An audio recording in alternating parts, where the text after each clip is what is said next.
Meus amados, que Jesus continue a nos abençoar. Estava ali vendo Francisco falando sobre os trabalhadores da última hora, me lembrando de algumas questões que possivelmente nós vamos abordar nesse tema importantíssimo da proposta radical do Cristo cósmico. Será que o nosso mestre querido faria uma proposta radical para nós, né? Nós vamos ver coisas interessantes, já que vamos fundamentar o nosso trabalho nessas 10 horas daqui para frente, a gente vai ficar junto, em uma obra magistral publicada recentemente pela Leal, tratando-se, inclusive, a narração do nosso querido Divaldo Franco, e esta obra está disponível na nossa livraria, que chama-se Sexo e Consciência. Esse temário que nós vamos trabalhar, o centro dela está focado dentro desta obra e que ela é realmente indispensável, porque são 20 anos que o nosso querido Divaldo trabalhou nesse tema de sexualidade. E um companheiro querido lá do Nordeste junta tudo que o Divaldo teria falado em seminários, em CDs, em DVDs, e o livro nasceu então desse trabalho. São 20 anos da fala do Divaldo, grandes seminários, exposições nessa direção, e que nós extraímos um enxerto para compartilhar com corações tão amados que aprendemos a querer bem, né? Então vai ser um momento interessante para que nós possamos compartilhar estas iluminações. A proposta radical do Cristo, agora ou nunca mais, né? A gente vai seguir aqui o nosso caminho, o nosso sendeiro, né, ascensional, que nos leva, sem sombra de dúvida, ao autoconhecimento. Agora, é de cada um, né? A prerrogativa fundamental que o próprio Criador se impôs é que seus filhos tenham o livre-arbítrio. Nós temos o livre-arbítrio, podemos fazer o que quisermos, mas no espaço e no tempo nós tomamos consciência de que somos responsáveis pelas escolhas que fazemos, né? Na medida que vamos encarnando, desencarnando, tomamos consciência desse processo, até o dia que criamos juízo e começamos a fazer as escolhas adequadas. Deixamos de nos afastar da lei divina e retornamos para o aprisco, que é onde é o nosso lugar, para acelerarmos o nosso processo evolutivo. O grande desafio da vida, meus queridos, nós vamos falar aqui hoje qual é o grande desafio da vida.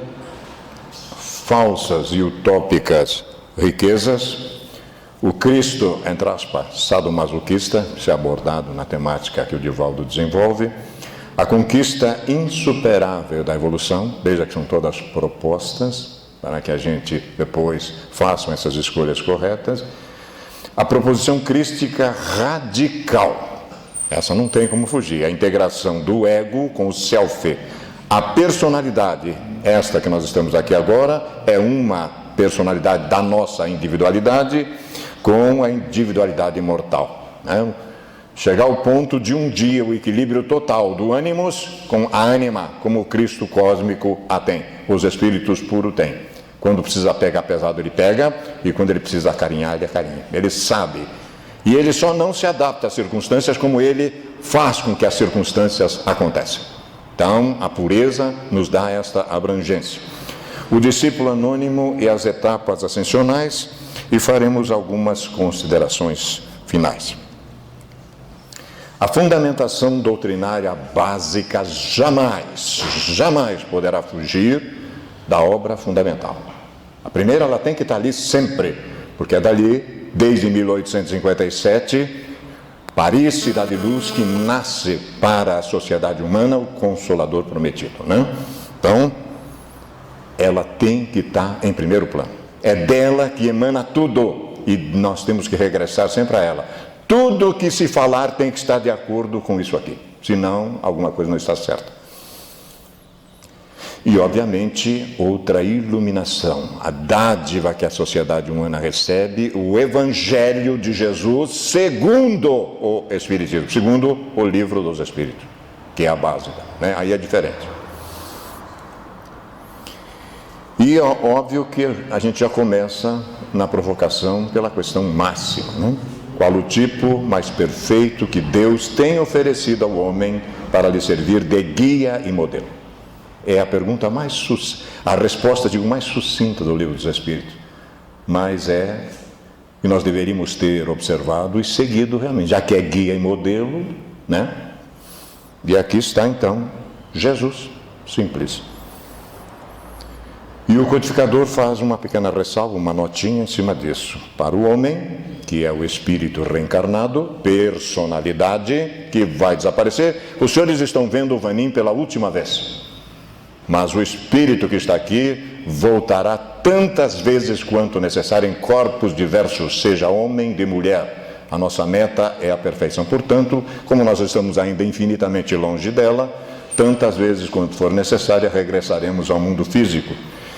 Para o homem, o espírito reencarnado, Jesus constitui o tipo da perfeição moral que a humanidade pode aspirar na Terra. Deus nos oferece como o mais perfeito modelo, e a doutrina que ensinou é a expressão mais pura da lei do Senhor, porque sendo Ele o mais puro de quantos têm aparecido na Terra, o Espírito Divino o animava. Filipe, se tu me vê, vê o Pai, porque eu e o Pai somos um, e é a nossa meta. A compreensão do processo de evolução. Ele tem toda a estrutura, né? O Espírito Perfeito tem isso. E para lá nós vamos indo. Então essa é a questão 625 e a sua nota no Livro dos Espíritos. Em sua origem, meus irmãos, o homem só tem instintos. Quando mais avançado e corrompido, tem sensações. Nós estamos nessa fase. A maioria de nós ainda, né? Quando instruído e depurado, tem sentimento. Demora um pouquinho. Embora, graças ao bom Deus, já temos exceções que alguém já tem sentimento. Mas nós estamos na segunda fase ainda, né? Porque a gente tende a ter a mãe, se for possível ainda, né? Estamos vendo a coisa complicada. E o ponto delicado do sentimento é o amor. Não o amor no sentido vulgar do termo, mas esse sol interior que condensa e reúne em seu ardente foco todas as aspirações e todas as revelações sobre-humanas.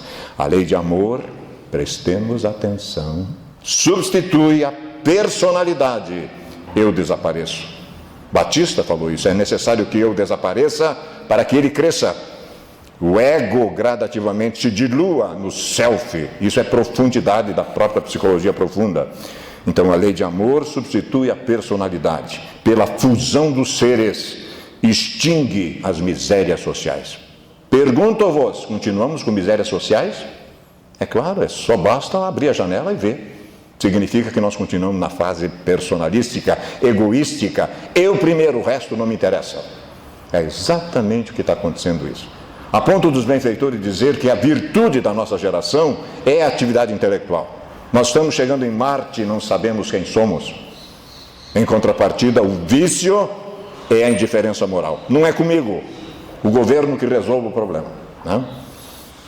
Isto está então no Evangelho segundo o Espiritismo, no capítulo 12, item 8, a lei de amor. Fundamentação da proposição em obras que desdobram a codificação espírita, que tem que estar de acordo, como já conversamos, com o Livro dos Espíritos. Ela tem que estar de acordo, né, com a codificação. Aí está a tradução do Novo Testamento, que nós vamos utilizar, do Dr. Haroldo Dutra Dias. Aliás, pela manhã, já conversei aqui com amigos, hoje eu vi 2 horas e 15 de Haroldo Dutra Dias e acrescentou. Porque ele não fala se não é para compartilhar lucidez, sem sombra de dúvida. Aí está a obra, por favor, na medida do possível, se debrucem sobre ela. Fantástico, 20 anos sobre sexualidade. Tudo, extraordinário, uma condensação, beleza, muito bonita.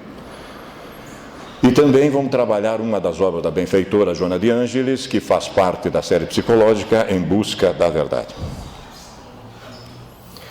O jovem lhe diz: guardei todas essas coisas, que falta ainda? Disse-lhe Jesus: se queres ser perfeito, completo, maduro, vai e vende os teus bens, dá aos pobres e terás um tesouro no céu. Depois, vem, segue-me. O moço, ouvindo essa palavra, saiu entristecido, pois era possuidor de muitos bens. Alguém já tinha visto essa passagem? É dela que nós vamos tratar agora com uma profundidade muito grande, né? Que está lá no livro Sexo e Consciência. A história real. O apelo derradeiro da voz que penetra como um punhal afiado e impregna qual perfume de nardo. Imaginemos, meus irmãos, quando Jesus disse ao pai do menino que caía no fogo, caía na água, era obsedado, fazia o que queria do menino. O pai, já desesperado, tinha levado até para os discípulos e não tinha resolvido. Levou para Jesus como a última instância e disse: Senhor, tu és a minha instância derradeira. Aí o Cristo cósmico olha dentro daquela alma e diz: tu achas que eu posso?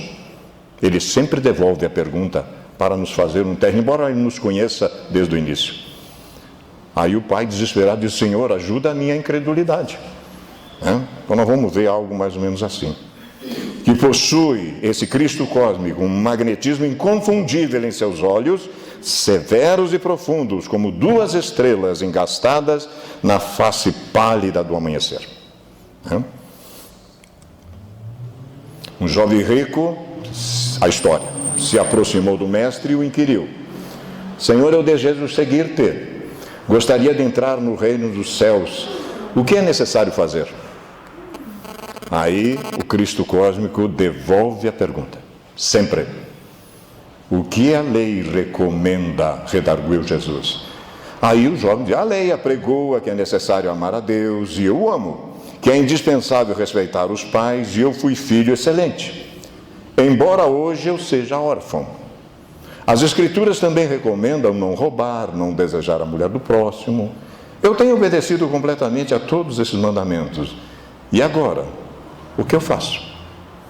Agora vai, vende tudo o que tens, dá os teus pertences aos pobres e segue-me. Esta recomendação é um verdadeiro conselho de mãe, animar, pois ele falava suavemente ao coração do rapaz, assim como ele fez com Saulo de Tarso, lembra? Não foi porque Saulo caiu do cavalo, enfiou a cabeça na areia, ficou cego, não foi por causa disso. Foi quando Jesus disse: Saulo, por que me persegues? Com tal entonação de amor na voz que o Saulo tremeu.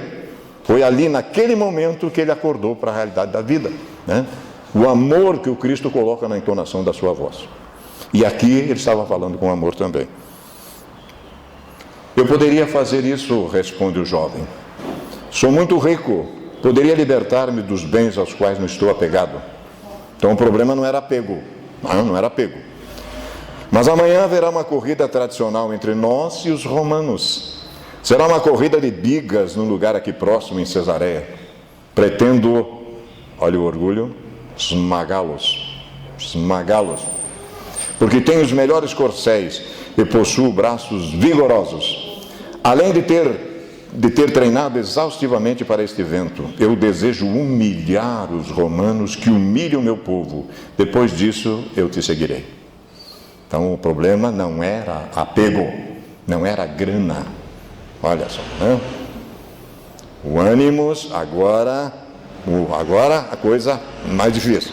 Se voltou para o rapaz e deu o ultimátum: só aceitarei a tua oferta se for agora.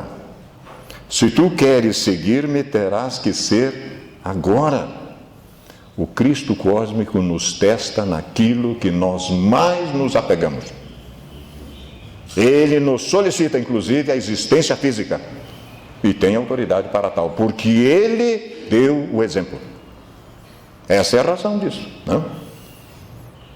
Mas agora, Senhor, antes do meu compromisso, agora ou nunca mais.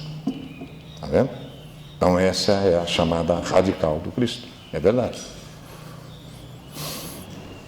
O jovem parou por um instante para refletir. A tradição narra que ele carregava um cacho de uvas maduras na mão. Olhem como ele foi advertido, além do Cristo, inclusive. Estavam diante do entardecer. A fímbria de ouro do sol emoldurava o dorso das montanhas ao longe. Ele estava sobre uma pérgola, conforme escreve a benfeitora espiritual Amélia Rodrigues. Naquele momento, o jovem oscilou como um pêndulo de relógio. E agora, o que é que eu faço? E agora? Tenho que tomar uma decisão. E essa decisão vai repercutir, às vezes, por milênios. Vide o próprio benfeitor Emmanuel. De um lado estava Jesus, do outro estava o mundo, as nossas duas escolhas. Só temos duas agora. Ou nós seguimos Jesus, nós ficamos com o mundo. Em ambos os lados a glória o esperava. Só que uma era efêmera, enquanto a outra eterna. Ele era jovem e tinha receio de perder oportunidades importantes. Deixar Jesus? Aquele era o momento da decisão. E decisão, meus irmãos, está aqui. É o grande desafio da vida. Aliás, desde que botamos o pé no chão pela manhã, nós estamos decidindo. A nossa vida é uma decisão constante.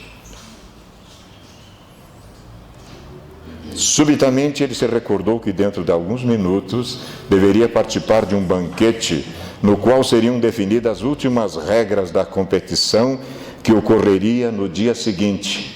Os ajustes, os acertos, o regimento, o regulamento, como se isso fosse importante. 2 horas, meus irmãos, 2 nós estamos dando para o espírito imortal por semana, quando muito, e o resto para a personalidade. O que pesa mais? O jovem deixou cair o cacho de uva que arrebentou no chão e se misturou ao pó da terra. Olha a metáfora. Formando uma pequena massa de lama, deu as costas a Jesus e pôs-se a correr na vã ilusão de que após a vitória poderia retornar para seguir o mestre.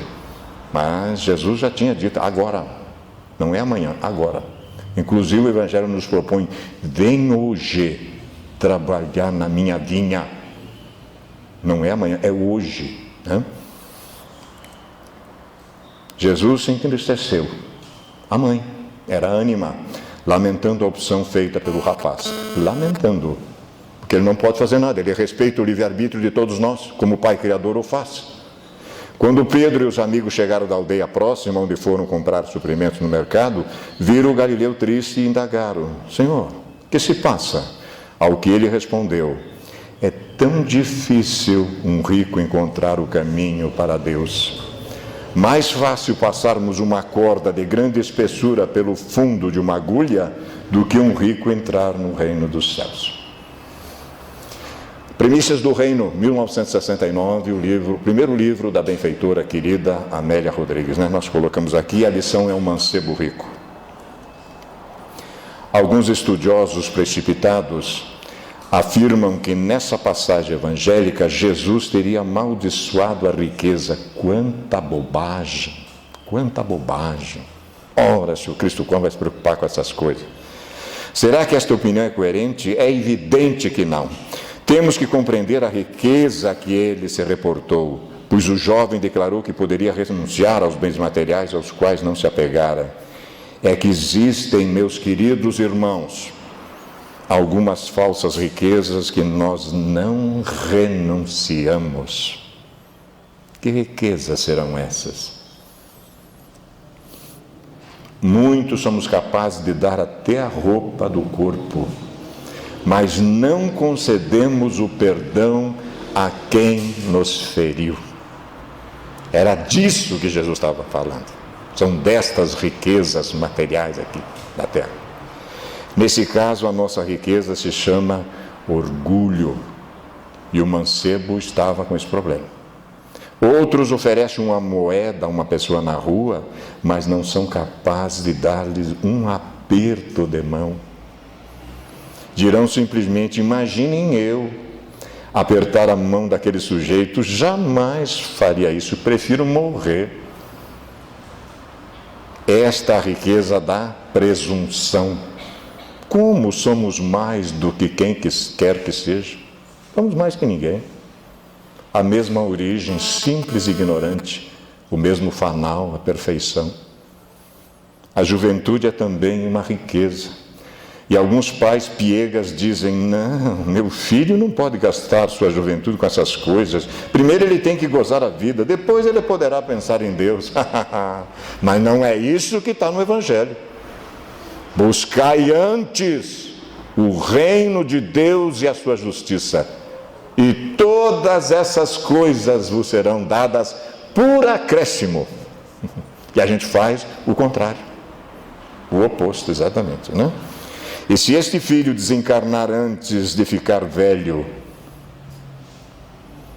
perderá a oportunidade e voltará a reencarnar com retardo mental ou paralisia junto à mesma família da encarnação anterior. Olha a possibilidade. Para cobrar do pai e a mãe irresponsáveis o débito contraído pela sua negligência como educadores. Porque se nós recebemos alguém como filhos biológicos, é porque já temos as condições para cooperar na obra da criação como educadores. Não é por obra e graça do Espírito Santo, não.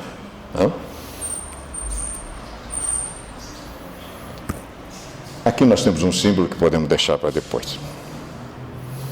Por isso, o jovem que era rico de saúde e de mocidade não quis dar esse tesouro ao ministério do reino. Ele foi ao banquete e no dia seguinte participou da competição de bigas.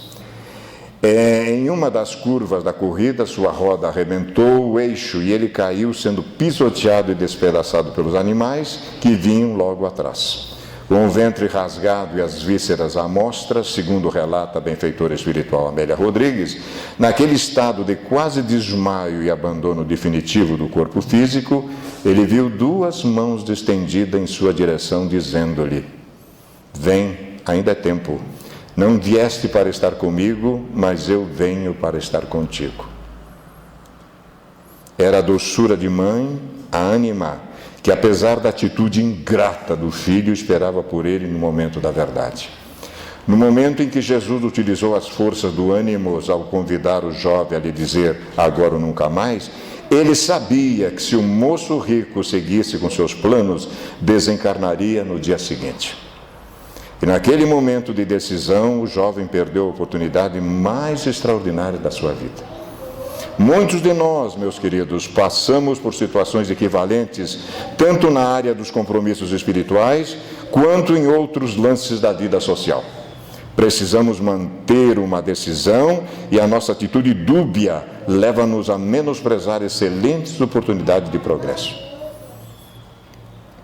Podemos dizer que Jesus, que o Espiritismo propõe, não é aquele que está crucificado e suspenso na parede. Bem diferente, né? Bem diferente. Essa figura de Jesus representa um distúrbio sadomasoquista, gostar de provocar e sentir dor. E é triste ver isso na religião convencional.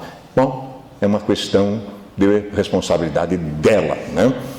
Pois ela sugere duas interpretações falsas. Na primeira, o indivíduo vê a dor da crucificação e passa a amar Jesus em razão do seu sofrimento, numa postura sadista de amar aquele que sofre. Aquele sofre, eu vou amar, né? Então não tem consciência do que está fazendo.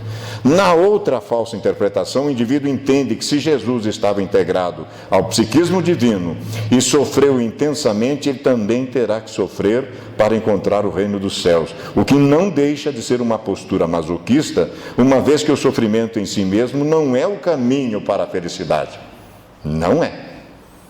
Para encontrar a felicidade, precisamos amar. Esse é o caminho da felicidade. Esse, não o sofrimento. O sofrimento é um desvio de reta para nos trazer de volta. A dor é um acidente de percurso que se instala quando não observamos a lei de amor. O Espiritismo é uma doutrina de otimismo, sugere-nos amar para sermos felizes. Só isso, meus irmãos. Só isso, não precisa mais nada, né? Quando nós voltarmos para casa, brevemente, pode ser daqui a pouco, alguém pode dizer, aquele cara que estava falando lá já foi. Entendeu? É possível. A gente quer voltar numa situação realmente mais favorável, né? Sem sombra de dúvida. Então nós temos que verificar direitinho estas questões para não esquentar a cabeça depois. Aí está o amor, né? Uma avó com o neto, por exemplo, tem coisa mais bonita também, né? A gente está passando por essa experiência muito interessante. Daí, meus queridos, vamos descrucificar Jesus e levá-lo a qualquer lugar em que nós estejamos, que Ele fale pela nossa boca, que Ele haja pelas nossas mãos. A crucificação, aliás, é uma demonstração eloquente da perfeita integração entre a ânima e o ânimos de Jesus, porque Ele preferiu morrer fisicamente a ceder, já que poderia simplesmente ter concordado com Pilatos, com Herodes ou com o sumo sacerdote do templo de Jerusalém. Poderia fazer um ajuste, um acordo, né? Mas o mestre optou por perder o corpo físico em lugar de submeter-se às paixões miseráveis das criaturas humanas. É necessário ser ânimos para tomar tal atitude em benefício do ideal que se apregoa. Giliard Santana, pensador, nos diz o seguinte: entendamos uma coisa de uma vez por todas. A vida é composta de duas coisas: escolha e renúncia. Inevitavelmente você só pode escolher uma. É interessante o conceito. Jesus é o nosso modelo integral.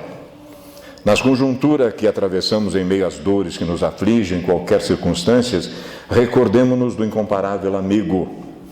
Seja qual for o desafio que nos alcance, Jesus é a resposta. Ao surgirem dúvidas, façamos a nós mesmos a seguinte pergunta: que faria Jesus se estivesse no meu lugar? Se nos questionarmos qual seria a conduta do homem Jesus frente aos problemas que batem à nossa porta, certamente seremos balsamizados por uma brisa gentil que tomará conta de nós e nos levará às lágrimas e ao êxtase quando reconheceremos a nossa pequenez e seremos induzidos ao mais profundo sentimento de gratidão. Então, a isso nós tiramos do capítulo 14 do livro Sexo e Consciência, né? Vale a pena dar uma olhadinha lá, porque tem lições extraordinárias. Imagens bonitas que às vezes a gente não vê. Na medida que desperta, a gente começa a desenvolver a gratidão e começa a enxergar que realmente as coisas à nossa frente são belíssimas. A necessidade do autodescobrimento, então, meus queridos, em uma panorâmica racional, torna-se inadiável, a fim de favorecer a recuperação quando em estado de desarmonia ou o crescimento, se portador de valores intrínsecos latentes. Enquanto não se conscientize das próprias possibilidades, o indivíduo aturde-se em conflitos de natureza destrutiva ou foge espetacularmente para estados depressivos, mergulhando em psicoses de várias ordem, que o dominam e o inviabilizam a sua evolução, pelo menos momentaneamente. A experiência do autodescobrimento faculta-lhe identificar os limites e as dependências, as aspirações verdadeiras e as falsas, os embustes do ego e as imposturas da ilusão. A benfeitora fala isso no seu livro O Autodescobrimento, que é outra pérola extraordinária, né? Uma busca interior. O grande adversário da soberba, filha dileta do egoísmo e do orgulho, é o despojamento. O que é que nós possuímos de nosso, né? Chegamos de um jeito, voltamos do outro. O que é que vamos levar no regresso da dimensão maior? O despojamento pode ser desapossar-se, privar-se de, desembaraçar-se. Quando o indivíduo adquire a capacidade de libertar-se das amarras muito bem urdidas que o aprisionam no cárcere sem parede das paixões primevas, nas quais se demora em círculo vicioso de prazer vão, consegue auto-enfrentar-se, descobrindo os caprichos doentios do ego e todos os disfarces de que se utiliza a fim de permanecer dominando.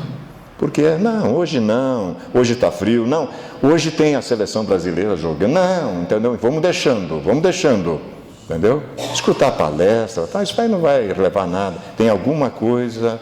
E aí, quando isso acontece, meus irmãos, façam o contrário, aceitem o chamado do Cristo, aceitem, né? Vasculhando os sentimentos profundos, essa criatura que acorda, percebe que muitos fatores que lhe justificam comportamentos enfermiços, com que se apresenta nos círculos sociais são tramados por esse famanás do personalismo que pretende dominar todas as paisagens onde se encontra, falando do ego, dando origem ao orgulho, que é a matriz inditosa das discriminações condenáveis e das atitudes criminosas. Neles, no egoísmo e no orgulho, se centraliza a hediondez que conduz o indivíduo aos desvãos da arrogância, de falsa superioridade, de privilégios que exige por desfrutar, de caprichos mórbidos que deseja impor. Então, tudo isso aí, ó, nossa frente, quando a gente se deixa levar por essa circunstância. A humildade, por sua vez, esta conquista insuperável da evolução, dando medida do significado real do ser humano ante o cosmo, ela será a última virtude que nós vamos desabrochar, é a combatente silenciosa e serena que vai tomando posse das diversas áreas do sentimento por verificar a rapidez com que passa a fatuidade e como é destituída de sentido emocional e humano legítimo. Há poucos dias nos demos conta que já estamos com 64 anos físicos e vimos que o benfeitor tinha razão. Não faz muito quando ele disse: meu filho, faça nesses 20 anos que te restam o que tu não fizeste nos 20, nos 60 que já vivestes. Agora eu vi que ele tem toda a razão. Está passando muito rápido.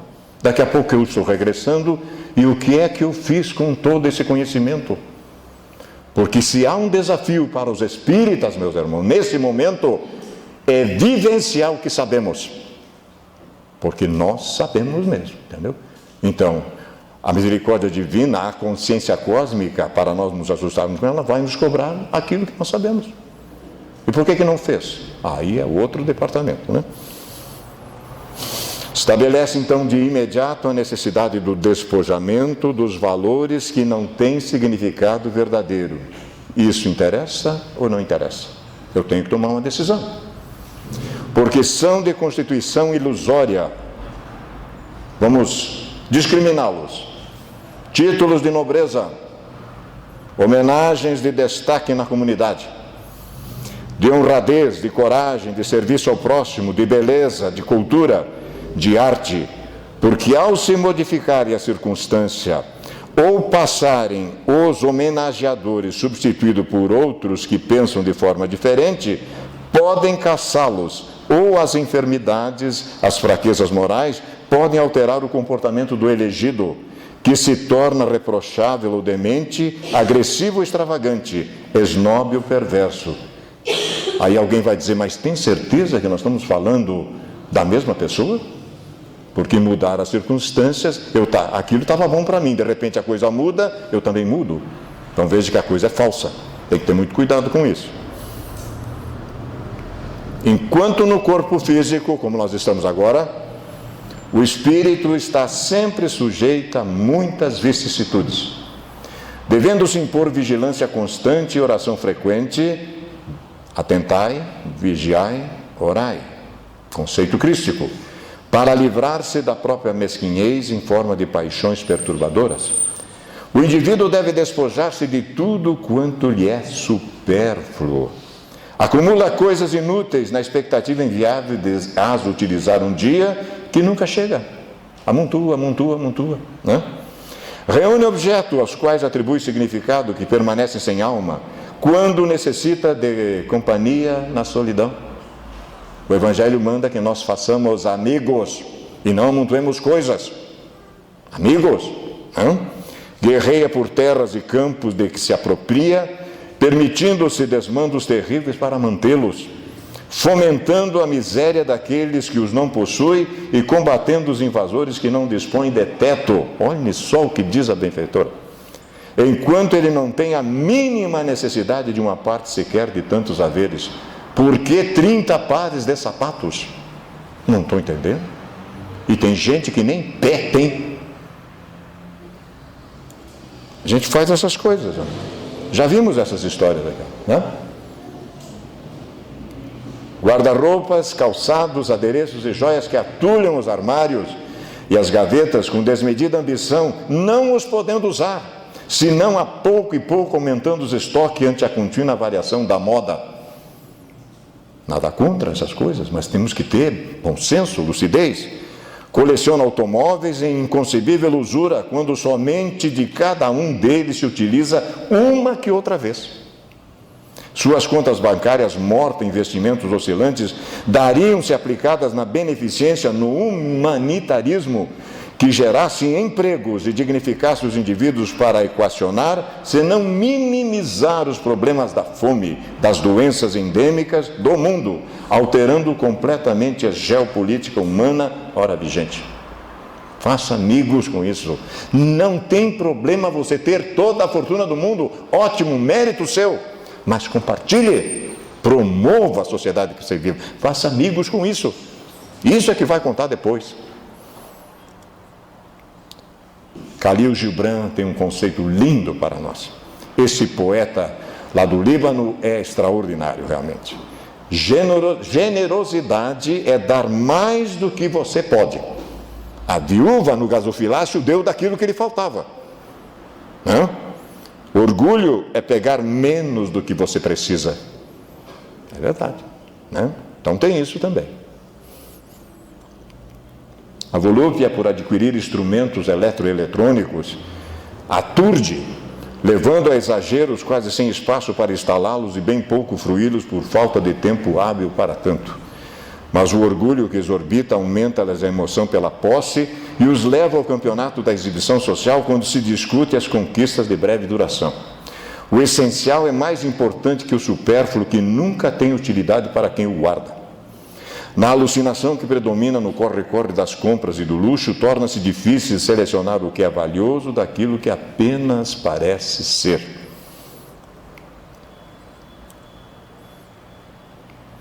Eu tinha uma outra imagem que eu gostaria de colocar aqui, uma família inteira numa mesa, ninguém conversando com ninguém, todo mundo com celular.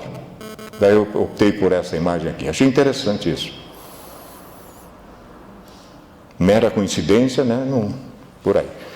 Somente aprendendo a técnica, então, do despojamento é que surge a liberdade e, por extensão, aí, a felicidade. Mas nós fazemos o caminho inverso. A gente faz o caminho inverso.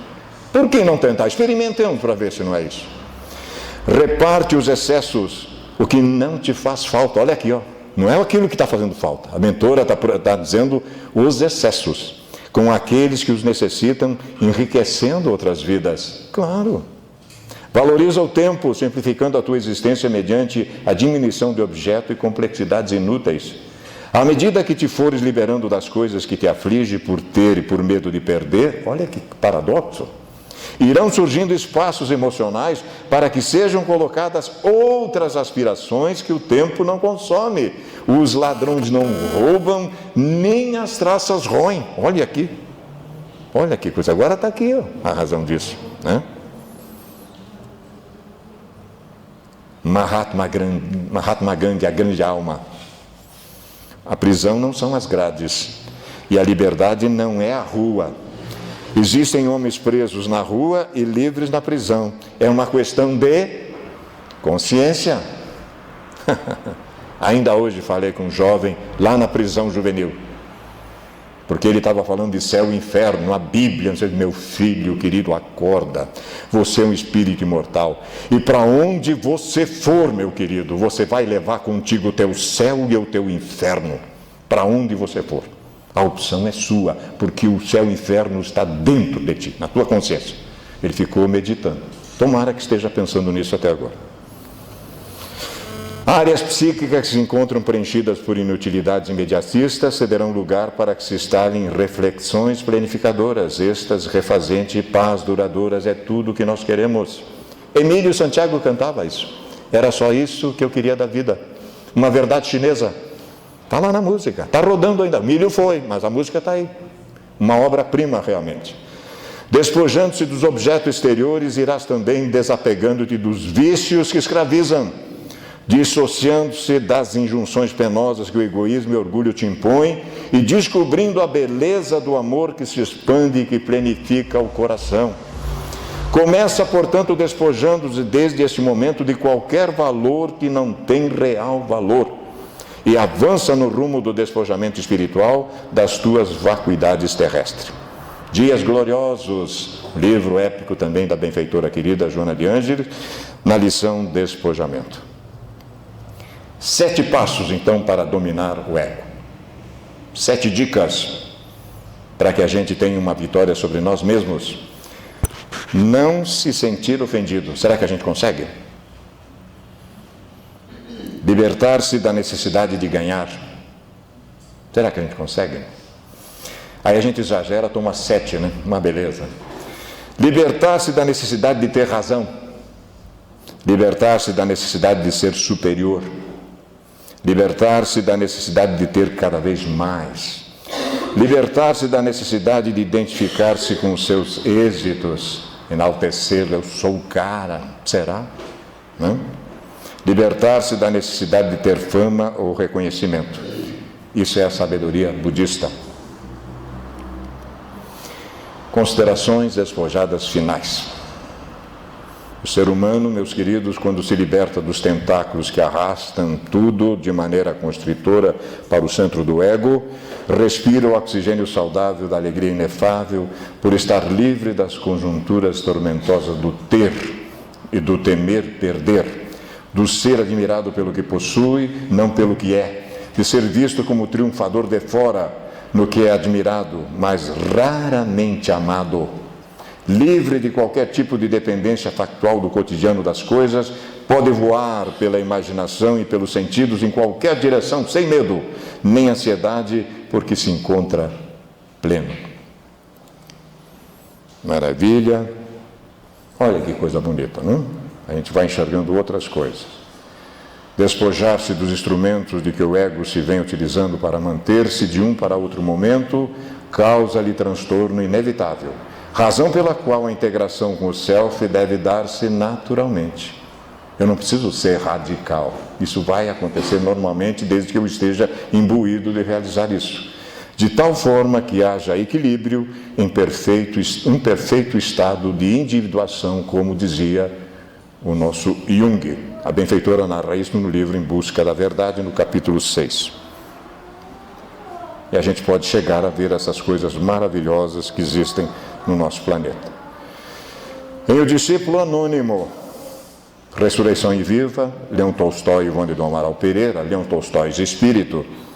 Segundo o conto que trata do Evangelho, o autor de Ana Karenina fala de um jovem que se deixara arrebatar pelas belas e fascinantes lições da Boa Nova e que seguia anonimamente os passos de Jesus.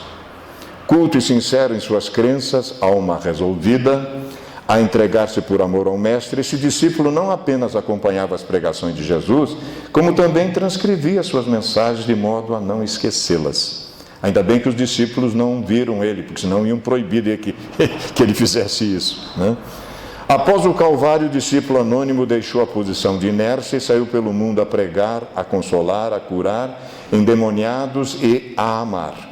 E quem era ele, afinal, já que o seu nome não se encontra registrado na história do cristianismo? Não há quem saiba. Leão Tolstói, porém, levanta uma possibilidade. Esse discípulo, todavia, poderá ser tu mesmo, meu amigo. Tu que me lês. Hoje ainda o mundo tanto necessita da doutrina do Senhor, que nos tempos de Anás e de Caifás, de Pilatos, de Herodes, de Nero e Calígula, e tu que voluntariamente te aliaste em boa hora à causa da redenção da humanidade, poderás prestar idêntico serviço a Jesus.